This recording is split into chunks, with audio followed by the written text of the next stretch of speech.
अस्सलामुअलैकुम। Direct line के साथ मैं हूं जवेरिया जैद। नाजरीन, ये सरजमीन जिसके जवानों ने अपनी माओं की परवरिश और दुआओं का कर्ज बहादुरी से चुकाया, आज एक बार फिर अपने दिफा में सुरखरू हुई है।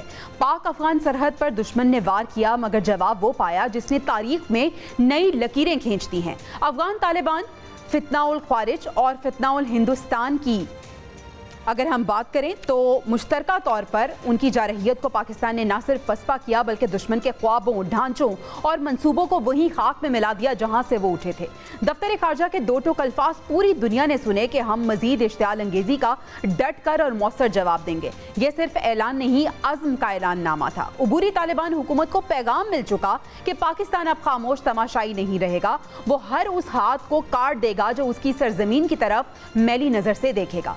भारतीय स्पॉन्सर्ड फितना और ख्वारिज जो मजहब के लिबादे में दहशत फैलाते हैं, इन्हीं की जेरे जमीन ठिकाने अब मलबे में बदल चुके हैं। पाकिस्तान ने अपने दिफा का भरपूर हक इस्तेमाल किया, लेकिन एक जिम्मेदार रियासत की तरह आम शहरियों को नुकसान पहुंचाए बगैर। ये फर्क ही बताता है कि पाकिस्तान की असल ताकत है। इसी पे हम बात करेंगे। डिस्कशन के लिए पैनल मेरे साथ मौजूद है। कुछ दीगर टॉपिक्स भी आज की डिस्कशन का हिस्सा होंगे।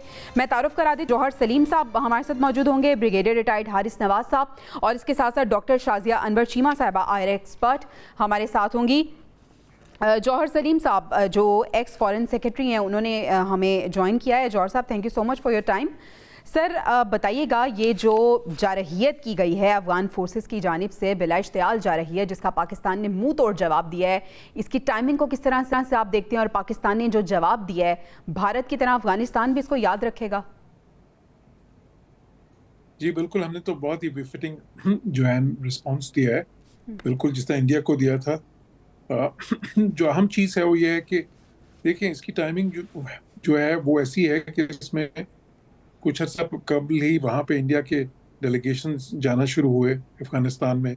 उसके बाद फिर ये विजिट प्लान हुई, जो इन्होंने अभी इनकी फॉरेन मिनिस्टर की विजिट हुई, फॉरेन मिनिस्टर मुत्तकी की वहाँ पे इंडिया में, और उसके विजिट के दौरान भी बहुत ज़्यादा इश्तियाल अंगेज किस्म की वहाँ से बयानात आए। तो वो साफ जाहिर है कि जब ये जो टाइमिंग है वो इंडिया के जो उनके साथ एक नए ताने बाने बन रहे हैं, और हिंदुस्तान तो हमेशा से साजिशों में मसरूफ़ होता है। उन्होंने खासा ज़्यादा लगता है कि एफर्ट करके, हालांकि कि वही मुल्क है जब तालिबान रजीम ने काबुल में जो अपनी अमलदारी कायम की थी, तो उस वक़्त तो हिंदुस्तान जो इनके बारे में मर्सनरीज के लफ्ज़ इस्तेमाल कर रहा था कि ये किराए के सिपाही हैं सारे, और बहुत ही ज़्यादा उस वक़्त वो उनके खिलाफ नफरत अंगेज किस्म के बयान दे रहे थे।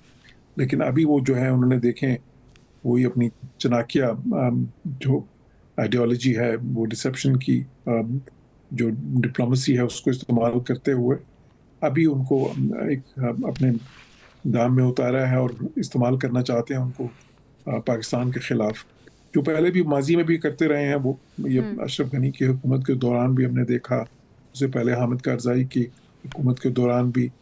तो ये कोई नई चीज़ नहीं है पाकिस्तान के लिए, लेकिन अफसोस का मुकाम ये है कि तालिबान जिनकी वजह से एक वक्त पाकिस्तान पूरी दुनिया के साथ जो है ना हमारे ताल्लुकात मुतासिर हो रहे थे, क्योंकि ये समझा जा रहा था मगरब में कि जी हम इनको सपोर्ट कर रहे हैं ISAF के खिलाफ। अमेरिका भी उस वक्त और सारे बड़े बड़े मुल्क जो हैं, जर्मनी, फ्रांस, UK, हर जगह पे बहुत ज़्यादा हमें चैलेंजेस का सामना था उस वक्त इस वजह से। और अब वो वक्त है कि वही तालिबान जो है पाकिस्तान में इस वक्त जो दहशत गर्दी वहाँ से हो रही है अफगानिस्तान से, उसको सब कर रहे हैं। और इसमें जो अहम चीज़ है वो ये है कि ना सिर्फ ये कि एक जिम्मेदार रियासत जो है या एक जिम्मेदार रजीम का जो है वो बिहेवियर नहीं, बल्कि ये अफगानिस्तान के लिए भी किसी तरह से अच्छा नहीं है, ना वहाँ के अवाम के लिए जो इस वक्त एक ज़ाहिर है बहुत इक़्तिसादी सूरत हाल का सामना है। वहाँ पे उनको भी कई स्टेबिलिटी के और सिक्योरिटी के चैलेंजेस हैं।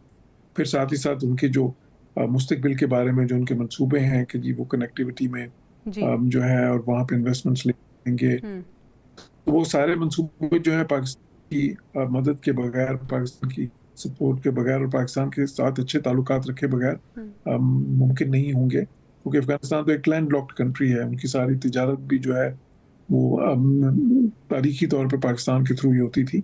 अभी उन्होंने उसमें से कुछ शिफ्ट किए, लेकिन अभी भी जो बेस्ट पॉसिबल रूट है उनका ट्रेड का, जो समुद्र के साथ वो पाकिस्तान के जरिए ही बन, और फिर इसके बाकी भी डॉक्टर अगर सलीम उनकी साहब, आप कनेक्टिविटी बिल्कुल पे दुरुस्त वो फरमा रहे हैं लिंच पे डॉक्टर नजर शाह बनना। साहब, लेकिन अब तो जो कुर्बतें हैं वो भारत के साथ अफगानिस्तान की बढ़ती जा रही हैं। अगर हम इसके की बात करें, जो तालिबान, अफगान तालिबान और पाकिस्तान के दरमियान हुआ है, इसकी टाइमिंग बड़ी इंपॉर्टेंट है। ये उस वक्त हुआ है जब जो हुकूमती मेहमान बने हुए हैं अफगानी वजीर खारजा और भारत में मौजूद हैं, उस वक्त ये सब कुछ हुआ।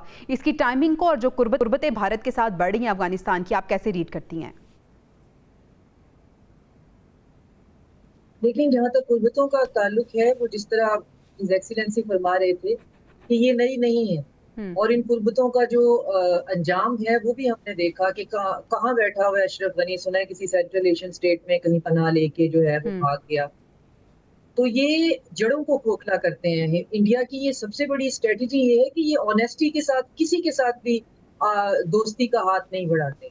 ये इतना भी लिहाज नहीं करते कि फिर जब सर पे पड़े तो फिर किसी को बचाने के लिए भी पहुंच जाए। ये हमने रिसेंटली ईरान के हवाले से भी देखा, ये हमने बांग्लादेश के हवाले से भी देखा, और इनके साथ में अड़ोस पड़ोस में भी। तो इनकी डिप्लोमेटिक आइसोलेशन की एक बहुत बड़ी वजह ये भी है कि इनका जो है ना विसरली अर्नेस्ट ना होना, जो है डिसऑनेस्टी जो है ना, वो भी डिप्लोमेसी में, और फिर वो भी जो बायलैटरल ताल्लुकात हैं उनमें भी किसी को आप किस किस हद तक बेवकूफ बना सकते हैं। तो तालिबान जो है वो भी ये देख लें, ये मिठाई चखकर देख लें जो उनके प्रेडिसेसर जो हैं वो खा चुके हुए हैं। अगर इंडिया के पास इतनी ही ताकत और इतनी ही पॉलिटिकल विल होती तो फिर अशरफ गनी की हुकूमत अभी आज कायम होती। एक बात तो ये है कि ये तालिबान को या तो समझ आ जाएगी या फिर वही उसी अंजाम को पहुंचेंगे। और जहां तक टाइमिंग्स का ताल्लुक है, टाइमिंग देखिए, ये इंडिया की सारी जो पॉलिटिक्स है वो ऑप्टिक्स पे करती है। तो उनका ये ख्याल था कि जो हमें पिछले दिनों बहुत सुबकी हुई, तो अब हम फिर बिहार के इलेक्शन के लिए दोबारा से रैलीज कर रहे हैं वगैरह वगैरह जो हमारे चल रहे हैं सब कुछ, तो हम कोई विक्ट्री जो है वो प्रेजेंट कर पाए।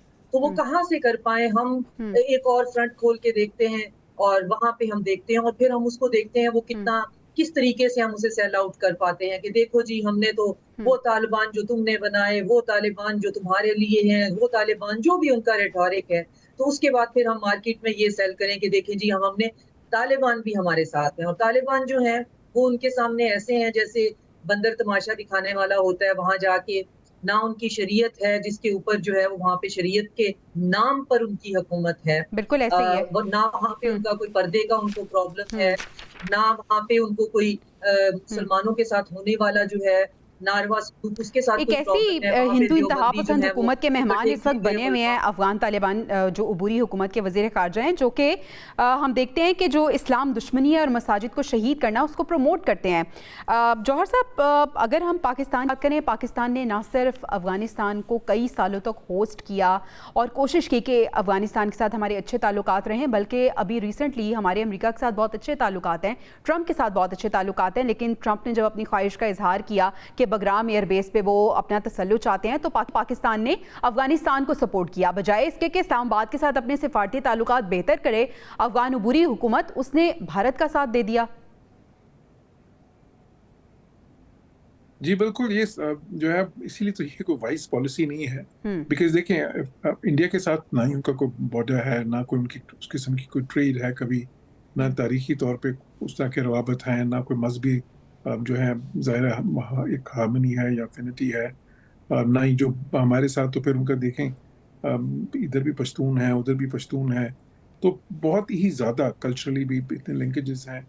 एक बहुत ही मुख्तलिफ किस्म का जो रिलेशनशिप है और उसकी एक पूरी तारीख है, सदियों की तारीख है। तो तालिबान उसको जो है इस वक्त जिस गैर जिम्मेदारी का मुजाहरा कर रहे हैं, और ना सिर्फ गैर जिम्मेदारी का, बल्कि वो इस वक्त एक, मैं तो उसको कहूँगा इट्स ए ग्रेट बिट्रेयल।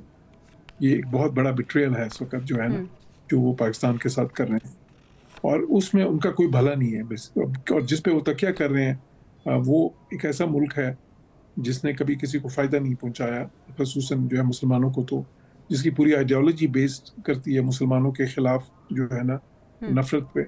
एक ऐसा रजीम है वहाँ पे इस वक्त जो हिंदुत्व का प्रचार करता है, जो एक हिंदू राष्ट्र बनाना चाहता है जहाँ पे मुसलमानों के लिए कोई जगह नहीं है। तो एक पार्टी है जो आरएसएस की, जाहिर है कि वो का फ्रंट है और उसकी आइडियोलॉजी तो सबको पता है कि क्या है। तो तालिबान का ऐसी हुकूमत के साथ इस वक्त मिलना, वो भी पाकिस्तान के खिलाफ जो है, ये तो एक बिल्कुल ही अकल से मावरा चीज है। बिल्कुल ऐसे ही और है। उसका कोई फायदा ना उनको शॉर्ट टर्म में होगा, ना उनको मीडियम और लॉन्ग टर्म में होगा। सिर्फ ये है कि वो जो है इस वक्त उनके हाथों में खेलने वाली बात है हिंदुस्तान सही। के। अच्छा डॉक्टर शाह तो साहब, आपसे मैं ये पूछना चाहूँगी कि अफगानिस्तान ने जो ये हरकत की है, इसके पीछे इनकी क्या इंटेंशंस हो सकती हैं? ये उस वक्त हरकत की गई है जब पूरी दुनिया पाकिस्तान की अफवाज की मोतरफ है, हमारी बहादुरी की मोतरफ है, भारत को जिस तरह से हमने मुंह तोड़ जवाब दिया। आखिर इसकी बैक पे है कौन असल में जो पुश्त पनाही कर रहा है? वैसे तो हमें पता है कि कौन पुश्त पनाही कर रहा है, लेकिन क्या अभी इन्होंने देखा नहीं था कि हमने, भारत जो अपने आप को बहुत बड़ी चीज तोप समझता था, हमने उसको ऐसा करारा जवाब दिया है, तो हम अब आपको भी ऐसा ही जवाब देंगे, लेकिन फिर भी ये हरकत की गई। क्या मैसेज देने की कोशिश की गई है? देखिए, मैसेज इनसे दिलवाने की कोशिश की गई और इनके पीछे ऑफ कोर्स जो है इंडिया और इसराइल का नेक्सस है, इसमें कोई दो राय नहीं है। इस पे तो बाकायदा अब शवाहिद और सबूत मौजूद हैं कि वो किस तरह से थिंक टैंक चला रहे हैं। हमारी यहाँ पे जो ऐसे फ्रैक्शंस हैं जो यहाँ पे दहशतगर्दी करते हैं, उनको बुलाकर एज अ गेस्ट स्पीकर वहाँ पे बात करते हैं और मोसाद के एक्स जो हैं वो एम्प्लॉइज जो हैं उनको वहाँ पे होस्ट कर रहे होते हैं। तो पैगाम इनसे दिलवाने की कोशिश की गई है, लेकिन इनसे जो मिसकैलकुलेशन हुई है वो ये कि जो ये अपना ही इन्होंने नैरेटिव जो है वो इंटरनलाइज किया हुआ है कि जी ये कोई एम्पायर्स का ग्रेवयार्ड है और हमने तो रशियंस को निकाल दिया, तो हमने अमेरिकियों को निकाल दिया। तो ये जब आप प्रोपोगेंडा इंडिया की तरह अपना ही झूठ इंटरनलाइज कर लेते हैं तो फिर आपकी क्रिटिकल थिंकिंग जो है उसमें डिसोनेंस आ जाती है। इनको ये समझना चाहिए कि ना तो ये अकेले रशिया को निकाल सकते थे और ना ही ये अमेरिका को अकेले जो है इन्होंने निकाला है। तो ये जब ये हकीकत को अगर सामने रखते तो इनको पता होता कि ये बहुत गलत काम कर रहे हैं। ये एक ऐसी एंटिटी है जो कि हायर्ड हैंड जरूर हो सकता है। इन्होंने अपना इकोनॉमिक मॉडल बनाया हुआ है कि आप इनसे जो है वो दहशतगर्दी करवा लें और उसके बाद जहां से भी जो है जो मिलता है ठीक है, उससे जितने दिन मामला चलते हैं वो चलते हैं। तो ये यही है, यही इसी तरह ही हमेशा से ये इस्तेमाल होते भी रहे हैं। तो आज अगर ये करना चाह रहे हैं, terrorist are trying to masquerade as a government, तो इनको थोड़ा सा ये दिखाना भी पड़ेगा कि हम हुकूमत। सिर्फ ये नहीं हो सकता कि आप ये सिर्फ बात कर ले जी हम तो इकोनॉमिक लॉन्ग टर्म सस्टेनेबल गोल चाहते हैं। तो लॉन्ग टर्म सस्टेनेबल गोल जो है वो टेररिज्म का नेक्सस को मॉडिफाई कराने को नहीं कहते हैं, उसमें बड़ी पेशेंस चाहिए होती है। और फिर ये जो तालिबान है इनको ये भी समझना चाहिए कि ये सारे अफगानी भी नहीं है। हाँ जी, इनको अफगानिस्तान में कोई पसंद भी नहीं करता है। तो यही सवाल मैं जौहर सलीम साहब से करना चाह रही थी। जौहर सलीम साहब, अगर हम अफगान उबूरी हुकूमत की बात करें, हम अफगानिस्तान के अवाम की बात करें, क्या वो सपोर्ट कर रहे हैं इनको? अब देखिए जी, जिस तरह से ज़ाहिर इक़्तिदार में आए वो तो सबको पता है, वो तो मैदान जंग पे है, उन पे बल्कि उनको वॉकओवर ही मिला था उस वक्त मिलिट्री तौर पे भी। लेकिन वहाँ पे कोई इलेक्शंस तो नहीं हुए उस तरह से। लेकिन पाकिस्तान का मौक़िफ़ उस पे साफ है कि वहाँ पे जो भी हुकूमत है वो जो है ना, वो अफगानिस्तान का अंदरूनी मामला है, वहाँ के लोगों पे है। वो जिसको जो है ना इक़्तिदार में वो लाते हैं, निकालते हैं। पाकिस्तान उसमें कोई दखल नहीं देगा किसी किस्म का, ना कभी हमने दिया है। और दूसरी चीज़ ये है कि वहाँ के जो सॉल्यूशंस हैं वो हम तो बहुत अरसे से कहते रहे हैं, वो अफगान लेड और जो है ना अफगान बेस्ड सॉल्यूशंस होने चाहिए, जो भी वहाँ के मामलात हैं सारे। लेकिन उनको जब एज अ स्टेट जो है, जब वो एक्ट करते हैं, जो भी रिजीम वहाँ पे होता है, तो उसको वो एक जो जिम्मेदारी का मुजाहरा करना वो बहुत अहम है। वो चीज़ है जिसपे पाकिस्तान जो है वो हम समझते हैं कि वहाँ पे हमें एक्ट करना पड़ेगा। अगर वहाँ पे वो अगर जिम्मेदारी का मुजाहरा करेंगे, अगर वहाँ पे वो अग्रेसर होंगे पाकिस्तान के खिलाफ, तो जाहिर है पाकिस्तान तो एक बिफिटिंग रिस्पॉन्स देगा। और हम फिर देखिए, हमारे पास लेवरेजेस बहुत ज़्यादा हैं। ये नहीं है कि सिर्फ ये काइनेटिक ऑपरेशंस ही हैं, ये तो एक है पाकिस्तान की बहुत बड़ी स्ट्रेंथ है। लेकिन उसके साथ साथ इकोनॉमिक लेवरेज भी है पाकिस्तान के सब। अगर पाकिस्तान की जो सारी अफगान ट्रांजिट ट्रेड है, जो पाकिस्तान के साथ भी उनकी इतनी बड़ी ट्रेड है, वहाँ पे तो अफगानिस्तान में तो आपको पता है कि कोई ना कोई इंडस्ट्री है, ना कोई उनकी इस वक्त कोई एग्रीकल्चर भी खास नहीं है। तो वो तो बिल्कुल डिपेंडेंट है इम्पोर्ट्स के ऊपर। फिर उसके साथ ही साथ उनकी जो सारे आगे मुस्तकबिल के जो विजन्स हैं, कनेक्टिविटी के मंसूबे और सारे पाकिस्तान के ताउन के बगैर तो वो पाया तकनीक तक नहीं पहुंच सकते। बिल्कुल ऐसा ही है। फिर उसके बाद जो है फिर डिप्लोमेटिक लेवरेज हमारी देखें, पाकिस्तान के दुनिया में एक मुकाम है, हाँ जी। वो पूरी दुनिया से रिकग्निशन चाह रहे हैं। एक मुल्क ने सिर्फ उनको रिकग्नाइज किया दुनिया में अभी तक, रशिया ने, बाकी फॉर्मल रिकग्निशन तो उनको किसी की मुल्क की भी नहीं मिली। तो पाकिस्तान ने जब पिछली तालिबान हुकूमत आई थी, जब तालिबान 1.0 अगर उसको कहें, तो उसको पाकिस्तान ने सिर्फ रिकग्नाइज किया था और हमने 2 मुल्कों से और भी उनकी रिकग्निशन करवाई थी उस वक्त। हमने उनसे रिक्वेस्ट करके करवाई थी, यूएई से और सऊदी अरेबिया से। तो अभी भी पाकिस्तान को अगर उस तरह भी देखें, और फिर देखें यूनाइटेड नेशंस में पाकिस्तान सिक्योरिटी काउंसिल का मेंबर है, वहाँ पे बहुत ही अहम कमिटीज, वो कमिटीज जो तालिबान से डील कर रही हैं, उनका पाकिस्तान इस वक्त पाकिस्तान हेल्प कर रहा है उन कमिटीज को। सही। तो अगर पाकिस्तान जो है ये सारे लेवरेजेस इस्तेमाल कर जाहिर कर सकता ठीक है, यानी पाकिस्तान के पास बहुत से ऑप्शंस हैं। डॉक्टर शाहज़ा को भी इस सवाल में शामिल गुफ्तगू करते हैं। डॉक्टर साहब, पाकिस्तान को इस वक्त जितने बड़े बड़े चैलेंजेस का सामना है, उनमें मेरे ख्याल में सर फहरिस्त दहशतगर्दी है। और दहशतगर्दी ये अब ढकी छुपी बात नहीं है कि अफ़गानिस्तान से ये दहशतगर्दी जो है ये हो रही है, और वहाँ पे मुख्तलिफ ये फितना और ख्वारिज और इस तरह की जमातें कायम हैं, और भारत भी वहीं से हमारे पे दहशतगर्दी की कोशिश कर रहा है, मतलब अफ़गानिस्तान के रास्ते। अब पाकिस्तान ने करना क्या है? पाकिस्तान ने ऑपरेशनल तो दिखा दिया कि पाकिस्तान की स्ट्रेंथ क्या है, लेकिन अफ़गानिस्तान और पाकिस्तान हमसाया ममालिक हैं।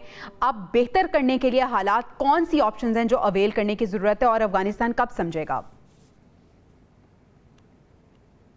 देखिए, हमने जो अफ़गानिस्तान को पिछली कोई 4-5 दहाइयों से गोद लिया हुआ है, हमें इसको गोद से निकालना होगा। अच्छा। इसकी जो हमने ऑक्सीजन इसको हम सप्लाई करते हैं, वो खत्म करनी होगी, और ये इनको अपने पैरों पे खड़ा होने के लिए जो है ये देखना पड़ेगा कि ये पाकिस्तान जो है वो ये सॉफ्ट बॉर्डर के साथ यहाँ पे कारोबार के नाम पे स्मगलिंग और सारा कुछ जो है ये ऐसे नहीं चल सकता।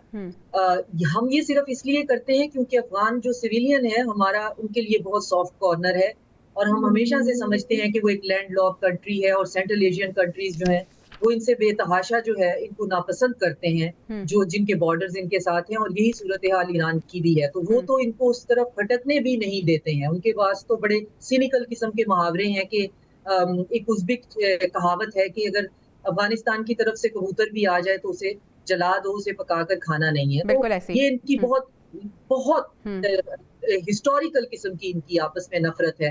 तो इनको एक अगर ब्रीदिंग स्पेस मिलती है तो वो सिर्फ पाकिस्तान की तरफ से मिलती है, और हम इनको इकोनॉमिक से लेकर हम इनको डिप्लोमेटिक तक हर चीज का सपोर्ट इनको कवर देते हैं, इनकी एडवोकेसी करते हैं, और रिसेंटली तो हम इनके अपोलोजिस्ट भी बने हुए हैं। लेकिन मुत्तकी साहब जिस तरह फरमा रहे हैं और बहुत दो टोक बायलैटरल रिलेशन बना रहे हैं, और अब वो बड़ी हाई प्रोफाइल किस्म की मीटिंग्स में बैठते हैं।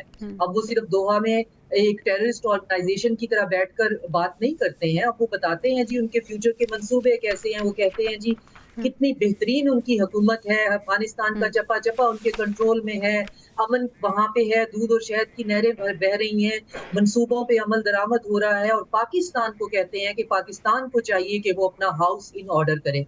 तो मेरा ख्याल है पाकिस्तान को यही करना चाहिए। तो हाउस इन ऑर्डर का मतलब है कि हमें एज अ हार्ड जो स्टेट है टुवर्ड अफगानिस्तान वो बन जाना चाहिए, और जितने भी अफगान जो हमारे पास रेफ्यूजीज हैं, अगर ये अफगानिस्तान नहीं जाना चाहते हैं तो हमें वाघा का बॉर्डर खोल देना चाहिए, इनको इंडिया भेज देना चाहिए, क्योंकि इंडिया ने जिस तरह अभी अच्छा डॉक्टर साहब, आपने बात की कि हमें हार्ड स्टेट बन जाना चाहिए। जॉर्ज साहब, मैं आपसे सवाल ये करना चाहूँगी कि स्टेट कुछ और कह रही रेफ्यूजीज़ को लेके, और हम देख रहे हैं कि अमली तौर पे भी उसका मुजाहरा किया जा रहा है। लेकिन खैबर पख्तूनख्वा जहाँ पे बहुत सी कंट्रोवर्सीज़ हैं, अभी रिसेंटली ये हुआ है कि वज़ीर आला केपी तब्दील हुए हैं। आज ही जैसे ही उन्होंने तकरीर की तो उन्होंने कहा है कि ऑपरेशंस के हक़ में वो नहीं है। तो ये जो इंटरनल चैलेंजेस हैं और इंटरनल इख्तलाफात हैं, ये किस कदर नुकसानदेह हैं? देखिए, फॉरेन पॉलिसी तो जाहिर है कि फेडरल गवर्नमेंट का प्रेरोगेटिव होता है, तो उसमें तो जाहिर है कि हमारे आइन में बड़ा क्लियर है ना, उसके बारे में तो कोई दो राय नहीं है। इसी तरह जो सिक्योरिटी के देखिए डिफेंस जो है वो अगेन एक फेडरल सब्जेक्ट है, तो वो तो बट प्रोविंसेस के जाहिर अपने उनके ख्यालात हो सकते हैं मुख्तलिफ चीज़ों पे। लेकिन जो जो आइन ने जो चीज़ें भी जिसको दी हैं वो तो फिर ज़ाहिर है वो उसी का प्रेरोगेटिव है। लेकिन ये जो बात की है डॉक्टर शाज़िया साहबा ने, आई थिंक वो अच्छी बात है कि पाकिस्तान को एज अ हार्ड स्टेट बिल्कुल जो है हमने माजी में कभी गलतियां भी की हैं कुछ। तालिबान को शायद हम उतना अच्छा नहीं समझ सके माजी में जितना हमें समझना चाहिए था। तो गलतियों से कई बार अच्छा होता है कि आप सबक सीखें और फिर उनको दोहराएं। जॉर्ज साहब, ब्रिगेडियर रिटायर्ड हारिस नवाज साहब ने भी हमें ज्वाइन कर लिया। ब्रिगेडियर साहब, thank you so much for your time. Brigadier साहब, मेहमान जो मेरे पास मौजूद है, हम डिस्कशन कर रहे हैं, हार्ड स्टेट की बात हो रही है कि इस वक्त बहुत ज़रूरी है कि हार्ड स्टेट के तौर पर पाकिस्तान उभरे और किसी हद तक हम देख भी रहे हैं। अभी आज की अगर हम बात करें तो आज केपी में नए वज़ीर आला ने जैसे ही हल्फ उठाया और उन्होंने तकरीर की तो उन्होंने बात की है कि मेरा कायद फौजी ऑपरेशन के खिलाफ था, मैं भी इसके खिलाफ हूँ। अफगान पॉलिसी पे वो कह रहे हैं नज़रसानी होनी चाहिए। कैसे देखते हैं सर आप?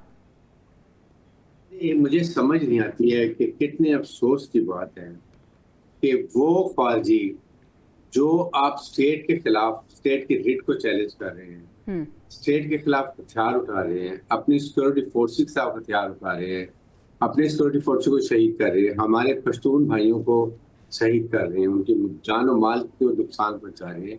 हम उनसे कैसे बात कर सकते हैं, आप मुझे ये बताइए।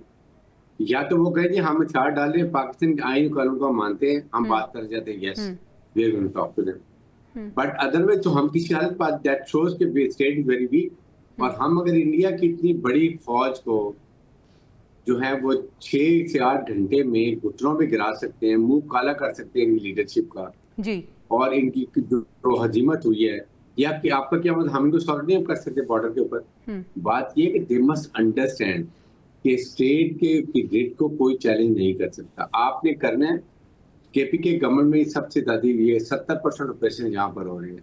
सो इनका काम है कि हुकूमत है कि आप फेडरल गवर्नमेंट के साथ बैठे, बात करें। अगर आपने अफगान तालिबान जाके अफगान तालिबान रिजीम से बात करनी है, दैट अलग, बट फेडरल गवर्नमेंट के चाहे साथ आपका रैप चला जाए, don't talk to them, make them understand कि आपकी क्रॉस बॉर्डर टेररिज्म नहीं होनी चाहिए। बट ये फौजियों से we will never talk. Taliban can talk, Afghan जो इंटरिम रिजीम है वो उनसे बात कर सकती है, we will not talk to them. यही तो बात है। फिर हम तो इसका मतलब they are the win win situation में, we will never do it. हमने इनके खिलाफ ऑपरेशन करने हैं, इंटेलिजेंस ऑपरेशन करने हैं।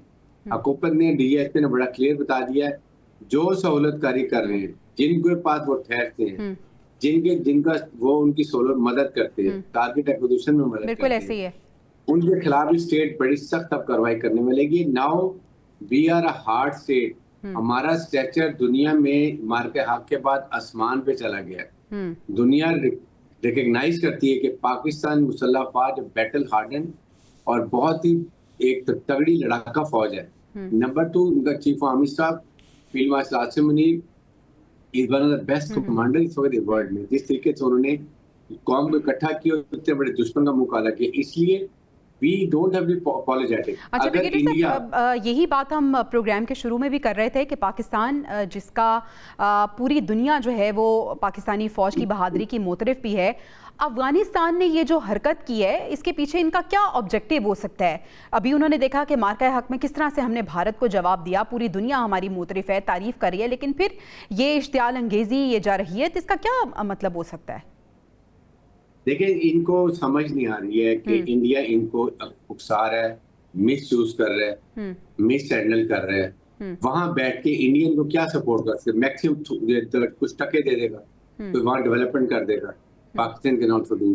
आपके वहां से दीनी ताल्लुकात हैं, मजहबी ताल्लुकात हैं, कल्चर ताल्लुकात हैं, दोनों तरफ अफगान रहते हैं, उनके रिलेटिव रहते हैं। हमें अफगानों से बहुत मोहब्बत है, हम उनको कोई अपने अफगान को नुकसान नहीं पहुंचाना चाहते, लेकिन इंडिया का हमने मुंह काला किया। आपने इतनी बड़ी फौज को हमने सीधा करके रख दिया।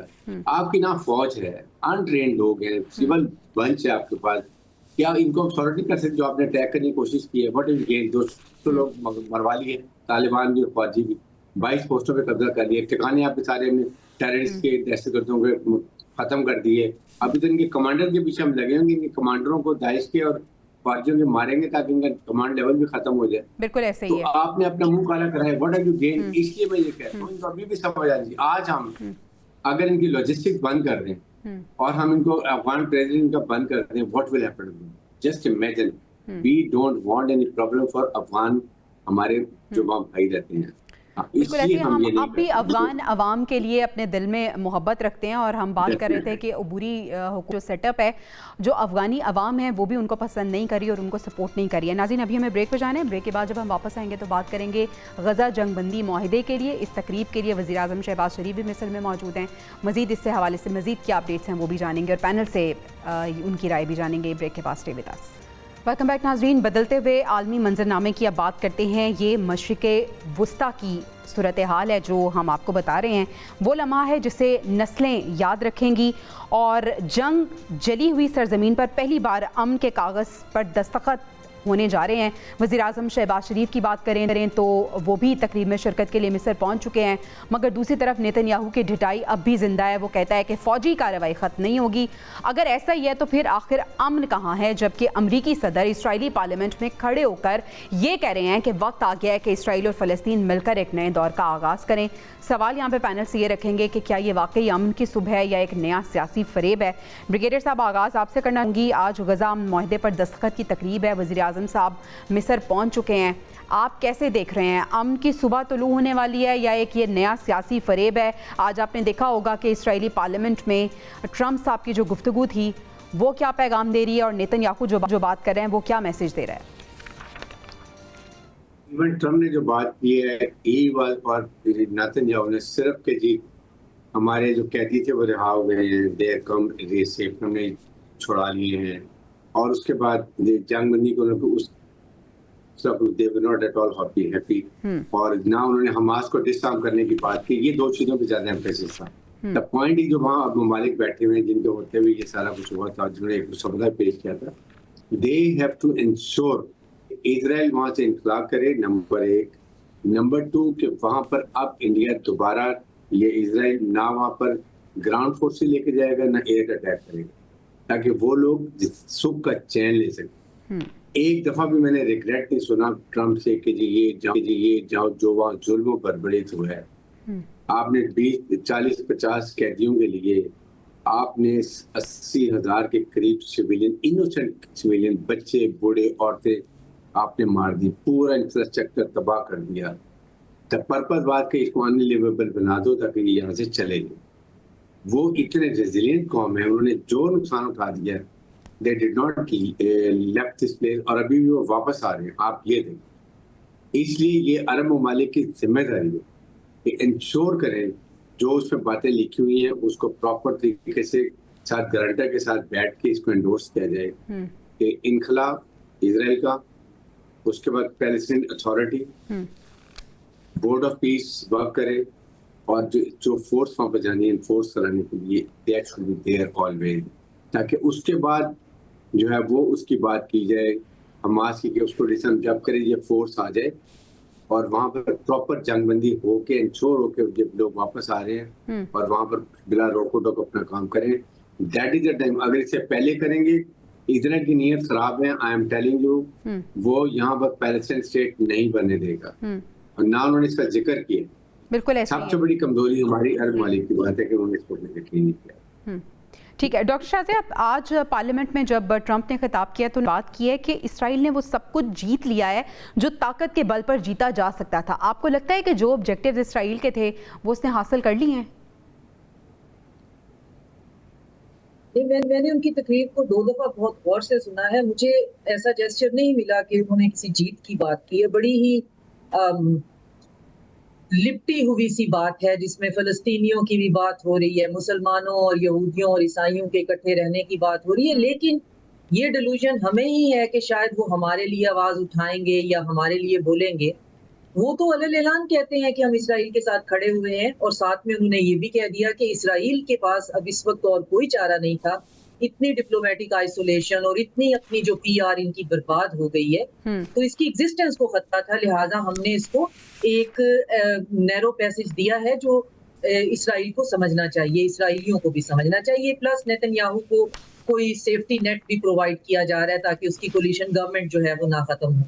तो वो बिल्कुल इसमें किसी मुगालते में नहीं है। ये जो 8 इस्लामी ममालिक और अरब ममालिक का जो एक ग्रुप था जो जिन्होंने बैठकर निगोशिएशन की थी, उन्होंने ट्रंप को कुछ समझाया, कुछ उसके कानों में जरूर फूंका, कि जिसके बाद हम यहाँ पे अब पहुंचे हैं कि 27 दुनिया के ममालिक जो हैं वो पीस समिट के लिए इकट्ठे हो रहे हैं, जिनमें यूरोप के बड़े ममालिक जो हैं, जिसमें इंग्लैंड है, जिसमें जर्मनी है, फ्रांस है, ग्रीस है, हंगरी है, फिर एशिया से जो है वो जापान का नुमाइंदा है, फिर हम जो हैं साउथ एशिया से खास तौर पे, फिर आज़रबाईजान जो है वो सेंट्रल एशिया से, फिर गल्फ की स्टेट्स जो हैं, तो 27 ममालिक ये, और साथ में 3 जो हैं यूरोपियन यूनियन का हेड जो है, और आईसीसी का जो इस्लामी जो हमारी कौंसिल है मुस्लिम उम्मा की, उसके जो चीफ हैं, और साथ में यूनाइटेड नेशन के जो हेड हैं। सही। तो ये 30 फरीक बनते हैं जो वहां बैठकर ये तय करेंगे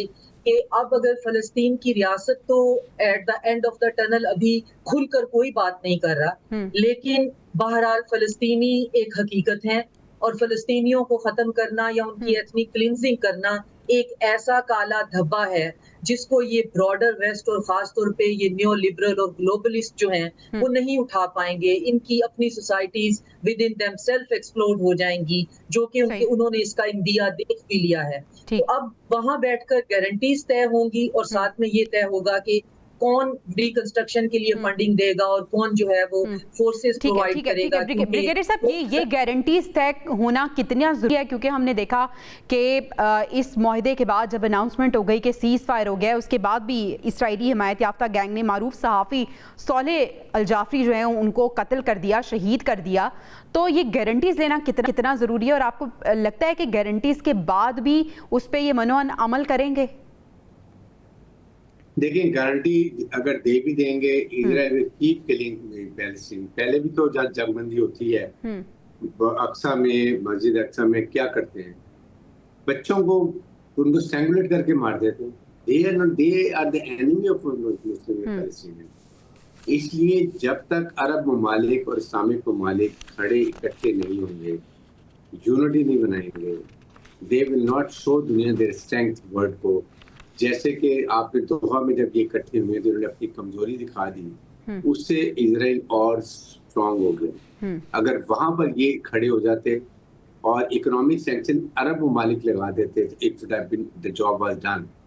अगर सिर्फ जो मैंने पहले बात की थी कि अगर एक कमर्शियल फ्लाइट बंद कर देते, ट्रेड एम्बार्गो कर देते, और साथ अब्राहम अकॉर्ड के 4 ममालिक कहते हम ये सफाई को सस्पेंड कर रहे हैं, ये बिल्कुल ग्राउंड जीरो पर आ जाते। सही। एक्सफीज का इजहार नॉर्मल ल्यूकॉम कर दिया, इससे मसाइल हल नहीं होंगे। इसलिए अभी भी वक्त है, ये बैठते हैं, they should be very strict. एक एक लाइन को पढ़ना चाहिए अरब ममालिक को, इस्लामिक ममालिक को, रीड बिटवीन द लाइंस, कहाँ पर कैच है, कहाँ पर उसको एडवांटेज मिल रहा है, that has to be done before signing it. क्योंकि इस वक्त बेचारे मुसाद जो हमास है मरे पड़े हैं, मजबूर है अपने कौम के लिए भी, इसलिए वो मजबूरन मान रहे हैं। लेकिन इसको उनको प्रोटेक्ट करने वाला कौन है? अरब ममालिक, इस्लामिक ममालिक। President Trump 100% with Israel, there is no doubt about. आज भी पार्लियामेंट गए ना, वहां भी उन्होंने उनको मुबारकबाद दी है। बट ये किसी ने कहा वहां पर कि 70,000 इनोसेंट पैलेस्टीन को मारा गया, बच्चों को मारा गया, भूख से मारा गया। तो दैट्स एंड ऑफ इट। आप इससे अंदाजा लगा लें। इसलिए we have to be strong, जो कि मुझे नहीं लग रहा था कि ठीक। अच्छा डॉक्टर साहब, अमन मुआहदे की दस्तखत की तकरीब है, वज़ीर आज़म साहब पहले पहुंच गए थे, ट्रंप भी पहुंच चुके, इसमें इसराइल का शिरकत ना करना ये क्या मैसेज दे रहा है? इसराइल के नुमाइंदे शिरकत कर रहे हैं। ये ऑलरेडी शर्म शेख में जो मुज़ाकरात हो रहे हैं, ये दोनों फरीक अलग अलग कमरों में बैठे हुए हैं, आपस में एक दूसरे से बात नहीं कर रहे हैं। ये दरमियान में मीडिएटर जो हैं वो एक दफा उनसे बात करके आते हैं, फिर दूसरी तरफ जाते हैं। सोशल मीडिया पे दोनों फरीकैन जो अपना अपना मुआहदे की एक जो ड्राफ्ट है वो पब्लिश किया है, वो आपस में मिलता नहीं है। तो उससे भी ये समझ में आता है कि हमास जो है वो कुछ और मामलात पे बात कर रहे हैं।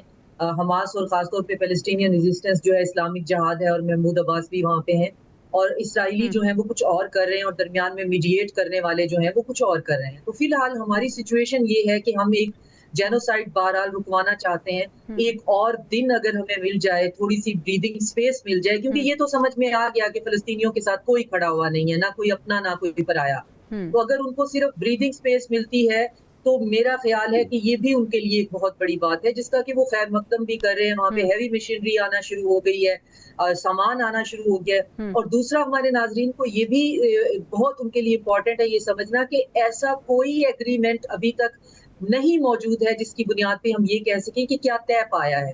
अभी सिर्फ ये तय पा रहा है कि एक दिन बैठ के कि हम एक दूसरे के प्रिजनर ऑफ वॉर वापस करेंगे, अगले दिन ये कि आप कौन सी लाइन जो है उससे पीछे IDF हट जाएगी।